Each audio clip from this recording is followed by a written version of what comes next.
অনলাইনত NCL চাৰ্টিফিকেটখন apply কৰিবলৈ হ'লে আপোনাক কি ডকুমেণ্টছ লাগিব আৰু কোনকেইটা ডকুমেণ্টছ আটাইতকৈ গুৰুত্বপূৰ্ণ তাৰ বিষয়ে আজি এইটো ভিডিঅ'ত মই আপোনালোকক দেখুৱাম। তো বন্ধুবান্ধৱীসকল স্বাগতম জনাইছোঁ আপোনালোক সকলোকে SK জ্ঞান আছামৰ নতুন এটা ভিডিঅ'লৈ। আৰু আজিৰ এই ভিডিঅ'টোত দেখুৱাম মই আপোনালোকক NCL যোনখন নন ক্ৰিমি লয়াৰ চাৰ্টিফিকেট বুলি কয় সেই চাৰ্টিফিকেটখন বনাবলৈ আপোনালোকক কি ডকুমেণ্টছ লাগিব।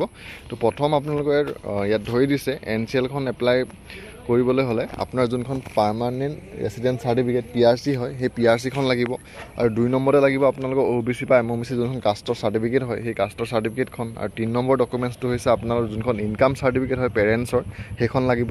আৰু 4 নম্বৰ ডকুমেণ্টছটো হৈছে আপোনালোকৰ আইডেণ্টি প্ৰুফৰ কাৰণে আপোনালোকে ভোটাৰ কাৰ্ড দিব পাৰে, বেংক পাছবুক দিব পাৰে বা আধাৰ কাৰ্ড যিকোনো এটা আপোনালোকে দিলেই হ'ব, আপোনালোকে দিব পাৰে। আদাৰ ডকুমেণ্টছত আপোনালোকৰ এইকেইটা যিকোনো এটা দিলেই হ'ব। তো মেইন ডকুমেণ্টছ বুলি ক'বলৈ গ'লে আপোনালোকৰ PRCখন লাগিব, তাৰপিছত আপোনাৰ কাষ্ট চাৰ্টিফিকেট, ইনকাম চাৰ্টিফিকেট আৰু আপোনালোকৰ আইডেণ্টি প্ৰুফৰ কাৰণে ডকুমেণ্টছ এটা। তো এই ডকুমেণ্টছকেইটা দি হোৱাৰ পিছত আপোনালোকৰ যোনটো সেৱা সেতু অফিচিয়েল ৱেবছাইট আছে সেই ৱেবছাইটটোত গৈ আপোনালোকে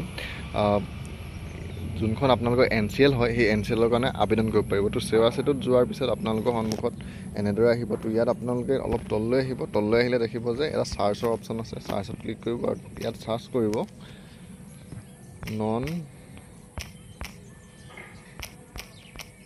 ক্ৰিমি লয়াৰ। তো এনেকৈ চাৰ্চ কৰাৰ পিছত আপোনালোকৰ সন্মুখত এনেদৰে আহি যাব। তাৰপিছত ইয়াত আপোনাৰ যোনটো এপ্লাই অপশ্যন আছে এপ্লাইত ক্লিক কৰি আপোনালোকে NCLখনৰ কাৰণে অনলাইন যোগে আবেদন কৰিব পাৰিব।